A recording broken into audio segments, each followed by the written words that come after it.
This video is for educational and entertainment only. My goal is to inform others about the true horrors of manufacturing, selling, and being addicted to methamphetamines for over 20 years, and only getting caught once 5 years ago. I've been clean from all substances ever since that day. I cannot confirm or deny that any of these stories ever happened, or that I have made over 25,000 drug deals since the mid-90s. Maybe I'm just a guy with a very good imagination who can make up incredible stories with amazing continuity throughout many dates and timelines.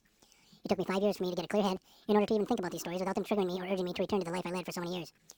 By viewing the contents of this video, or any other video of mine, you agree to not attempt or recreate anything seen or heard while viewing them. I am not confessing to any acts stated in this video. The contents of this video should not be treated as factual or a confession. All names have been changed to protect the innocent and the guilty. Enjoy. Hello everybody, I have a bomb diggity story for you today. A little bit about myself. I live in the suburbs of Minneapolis. In 2002 is when I started doing meth. A friend of mine from high school walked into my bike shop because I fix bicycles, I repair bicycles. I've been doing it for many, many years. And so my friend Jimmy walks into the bike shop. Now I've known this guy since 10th grade. And 10th grade, that would be 1981. I graduated in 1983, so that makes me 58 years old. So in 2002, he come into my bike shop, and he knew me and my reputation from high school. Basically, that I didn't take no shit, and I was a pretty good fighter, and I like to beat up bullies, and so he respected me, I respected him. I've known him my whole life, and we partied together in high school. We smoked a lot of weed, we did coke, and between the two of us, we managed to tie each other with 4 DUIs each. So anyways, the latest drug going around was meth, and you could only get it from the plumbers. That's a different story for another time. Anyways, he came into the bike shop because he wanted a BMX bike for his kid to race. He knew if he wanted a fast bike, he had to talk to me. When it came to paying the bill for his bike for his kid, he says, check this out. He whipped out some kind of a light bulb pipe, and I said, what the hell's that? And he says, it's meth. And we smoked it, and he said that he made it himself, and it was the highest quality meth I've ever seen. He called it fluff. And so this is kind of like a Breaking Bad type moment. I mean, it was really high quality, and I couldn't believe it. So I knew then and there that he and I were going to go into business together, and that his kid was going to have the fastest BMX bike that money can buy. What happened after that is also a story for another time. So that happened in May of 2002. The story that I have picked for this episode or this video is from 2008, and it was in July because it was hot. My friend Domino, he lived 4 miles away, and with a little wind on my back, I could make it there in 12 minutes during the middle of the night when there's no traffic, or 20 minutes during rush hour. You see, I was on my bike.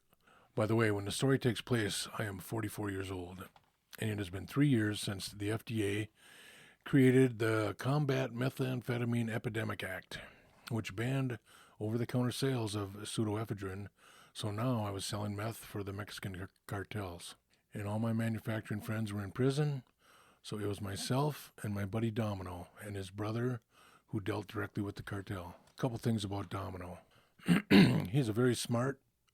He is very smart and looks like a nerdy guy that always wears a backpack and a wool tassel cap. He has glasses, and if you'd see him, you would just think of him as a nerd, maybe a band geek or something. But one day, I remember this. So one day, when I told him my daughter had perfect attendance during 4 years of high school, he topped my story by telling me he had perfect attendance from kindergarten through 12th grade. So his criminal record and his driving record is so clean that he squeaks when he walks. That's why he was my best driver, and I have had many drivers.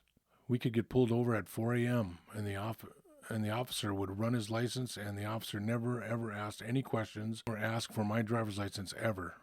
So back to the story.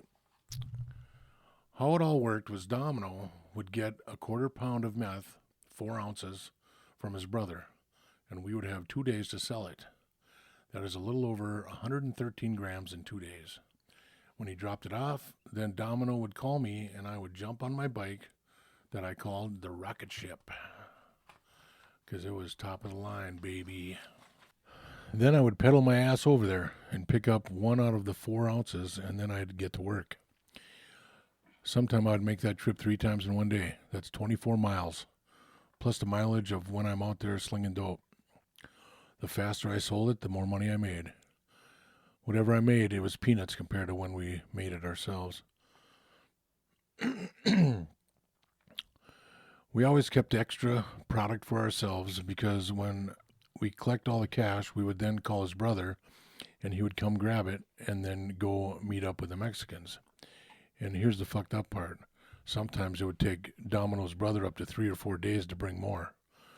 So we would eventually use up our reserves and our profits waiting for his fucking brother. So anyways, back to the story. So I wake up Saturday morning on the 4th of July weekend, and I've got no money and about a half gram of meth, which we called our personal stash. From that point on, I know exactly what I have to do. First I call Domino, and I ask him if he heard from his brother. He says, fuck no, and he is pissed. He has no dope or money. I tell him I have some, and I will be on my way over. So with a half gram, I jump on the rocket ship and take off down the road. First stop along the way is my buddy Roy. I stop at his house, knock on the door, and remember it's 4th of July weekend and everybody wants dope. And I stop in at Roy's house. He's like, "What took you?" You know, I'm saying, "Hey," I said, "I don't have any on me at all. I got a couple puffs for you out of my personal." And when I say that, they know it's good because it's my personal. So I had already stashed out of that half gram. I stashed a quarter gram for me and Domino. And the other quarter paper I had was what I'm gonna use for my ride over there.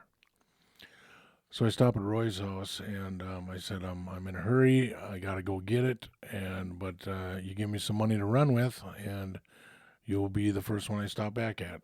It'll take me about an hour. And he's like, I don't know. I go, and he doesn't really have any choice. So he forks over $150. I give him a few puffs. He's high. I'm back on my bike and I'm on my way down the road. Next stop is Brenda's house, and that's Roy's sister Brenda. Now, Roy and Brenda, I've known them probably since I've been, I don't know, second grade. I've known them my whole life. So they know that I don't rip anybody off if they let me run with their money, and they know me, they trust me, and so I give her a couple puffs, and I collect $150 from her. I tell her I'll be back, give me about an hour. So next, I'm getting down the road a little further, and I stop at Barry's house. Barry's out in his garage, 4th of July weekend, and I said, "Hey, what's up?" He goes, "Fuck, it's about time, man." I go, "Dude, I don't have nothing on me. I got to go get it first. But I don't have any money because, well, you know how it works. I'm waiting on his fucking brother." So he goes, "All right." He kicks in $80. And then I give him a couple puffs. I get down the road. I stop in at Kicker's house and do the same thing to him. Give him a couple puffs. He gives me $100, and I blow on down the road. Next guy up, I stop at DJ's house. I say, "DJ, what's up? You got some money? You gotta let me run with it." And he goes, "I'll give you $75." I said, "Do you have anything on you?" And he says, "Yeah, I got some." I go, "I don't have any. Why don't you catch me a buzz?" So he smokes them with me, and I get on my bike and I cruise down the road. Now I'm going to Domino's house, and so I get to Domino's house and I ask him, "So Dom, any word from your fucking brother?" He says, "Fuck no, his phone just goes to voicemail." I'm like, fuck, what the hell? So the last time I talked to Dom, he had no money, and I told him I was broke on account of giving all we had to his fucking brother. So we smoke up what I had, and then Dom says he has no food, no money. He looks at me and asks, now what the fuck are we gonna do? I tell him, let's order a large pizza with everything on it. He says, fuck off. We were broke as a joke. I reach in my pocket and I pull out a wad of cash. I yell, I got $550, motherfucker. Let's order some pizza. And oh, yeah, by the way, it's 4th of July weekend and our cell phones are literally on fucking fire from people wanting meth. So what we do next is we have to figure out. I ask him, do you know anybody who has anything? And he makes a couple phone calls.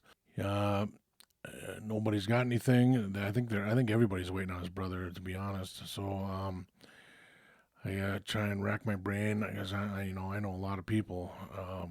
So I called this one guy because he had some really good shit. Like a week ago, I've dealt with him for like, I don't know, maybe 5 months, and he seemed pretty cool. Maybe a little shady, but he seemed pretty cool. So I gave him a call, and I tell him, I said, hey, what's up? He goes, who's this? I said, you know who it is. I said, so are you still holding them Aussie tickets that you want to get rid of? Which means, is he holding that ounce that he wants to get rid of? So he says, yeah. He goes, but I got to meet you. I said, I don't know. I can be at Wendy's. I can be at Wendy's in 15 minutes. All right. So I jump on my bike and I pedal my ass off to Wendy's. And I get there and I'm waiting and waiting. And finally he pulls up in a car. I said, hey, when did you get a car? He goes, oh, I just bought it. I go, wow, all licensed and ready to go, huh? He goes, yep, it's in my name, everything's cool. I'm like, wow, all right. And if you're an experienced dealer, that's a good thing because, well, I'll tell you in a minute. So, anyways, he takes my money, whatever it was, cost of an ounce, I forget right now. It's been a while. It's been a long time. So he takes off. He said he'll be back in 10 minutes. 10 minutes goes by, 20 minutes goes by, half hour goes by, and I call him, no answer. I'm like, what the fuck? And, well, I think he basically just ripped me off. All the money that I collected, he just, well, not all of it. I gave him like, I think I gave him,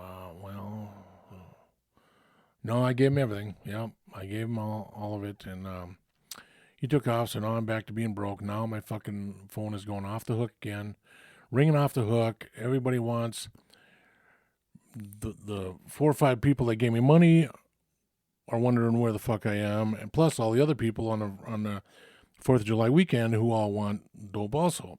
So I'm like, what the fuck? So I pedal all the way back to Domino's house, and I said, Dom, I explained to him what happened. He's like, fuck, we're just fucking. I said, give me your phone. So he hands me the phone, and I call the dude's number. Now he wasn't answering my phone because he basically ripped me off. So he answers the phone, and I said, hey, I forget his name. I think his name was Don. I said, hey, Don, what the fuck? What's going on? You owe me some money or some dope. Where are you? And I said, don't hang up. He says, well, it's going to be a while. I said, well, I need the money back then. And he goes, well, you're just going to have to wait. I said, dude, it's like this. I said, I saw your car. I copied down the license plate.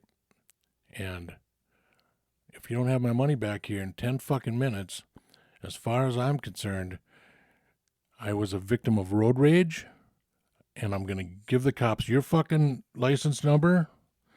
I'm going to say he flashed a gun at me, and there was kids in the car. You motherfucker, get me the goddamn cash back here in 10 minutes. 8 minutes later, he pulls up, throws me the fucking cash, accuses me of being a snitch or some other shit, whatever. I never knew what his license plate was. I was just fucking bullshitting him. So now I got the fucking money back. The phone is continuing to ring off the fucking bat like crazy. It's ringing, man. So I pedal all the way back to Dominic's house. And I explained what happened. I said, I got the money back. I go, do you know anybody? He goes, my brother just called and he's on his way. He'll be here in 10 minutes. And 10 minutes later, we had a fucking quarter pound in our hands and we were back in business. And just in this story, Domino's brother, he did get caught and went to prison for 4 years, and he's been clean ever since. And Domino is still using, but never got caught. He quit dealing the day I got caught. And thank you. I hope you enjoyed that story. I've got so many more. It'll make your head spin. Peace out.